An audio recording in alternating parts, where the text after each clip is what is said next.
for doing it. Happy New Year's, everybody, by the way. Again. You having a good time this New Year? 2018 is treating you right? It's treating me really good. My wife and I just celebrated our 2nd year anniversary last weekend, so you can give it up for us. You can clap, it's okay. And I tell you, ever since the beginning, our parents have been pressuring us to have kids. Like, literally, like, I was kissing the bride, and I leaned back, my mom was in, and she goes, is she pregnant yet? Is she pregnant? Is she have a baby yet? And I don't know, it's crazy because, and I get it, because my mom's from Puerto Rico, and her mom is from the Philippines, and it's kind of a culture thing, you know. So, like, my mom is like, mira, cuando vas a tener un bebé, que yo quiero ser abuela, which means, hey, when are you going to have a kid? I want to be a grandmother. Her mom is like, me queda nacionalito, which means, because I don't understand a word she says. Like, to this day, I don't know what she says. It's funny, I tell that joke, and a friend of mine was looking at me, he's like, dude, you're Puerto Rican? I thought you were black. I'm like, yeah, I'm black. I'm just like more of a Hoolie and a Blowfish black. You know? Yeah. Darius Rucker, you know. I don't know. Growing up in Puerto Rico was pretty cool. When I moved to Chicago, I had this language barrier thing going on. You know, like certain things you say in Puerto Rico, you know, in Spanish, and you come to Chicago, you say them in English. It's not the same thing. Like, for instance, if I see a pretty girl, I say, hey, mami chula, ven acá, un abracito, right? In Chicago, I'm like, hey, mother dearest, why don't you come over here and give me a hug? Didn't work so well. No. I was known as El Creepo for a while. Couldn't get a date for months.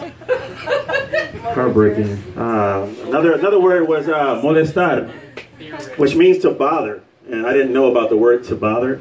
And I was walking around with some friends, and I'm like, hey man, you know what would be cool if we go molest those kids over there? No, didn't work too well either. Didn't work too well. I was known as Kevin Spacey for a while. Too soon. Yeah, I don't know, man. Having kids is like, I think, like, my wife and I have been only married two years, you know, and I think we're still in that selfish stage, you know, where we like to do spontaneous things, you know, we like to get up and do. Like this morning, she woke up from a naughty dream and told me about it and asked me if it was like down. And I was like, hell to the yeah. So we robbed the liquor store. Right? You can't rob a liquor store with a baby, it's ridiculous. Another time we went to Jamaica, just got up and left for Jamaica. On the plane, she was adamant of doing things the Jamaican way. She's like, I'm not doing things like tourists. I want to do them like the Jamaicans, like the real Jamaicans do it. I'm like, all right. We got there, I got her a job in the sugarcane fields making $2 a day. I'm like, how about that experience? There you go, baby. It's good for you.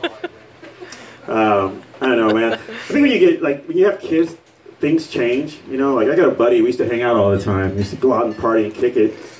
He's got 2 kids now, and all he does is like sit home and watch documentaries all the time. And I was like, dude, what's up? And like I called the other day, I'm like, hey man, Darius Rucker's at the Elbow Room, man. We gotta go tonight. I got tickets. And he's like, man, you need to come over to my house. There's a documentary on lethal injection. Come over here.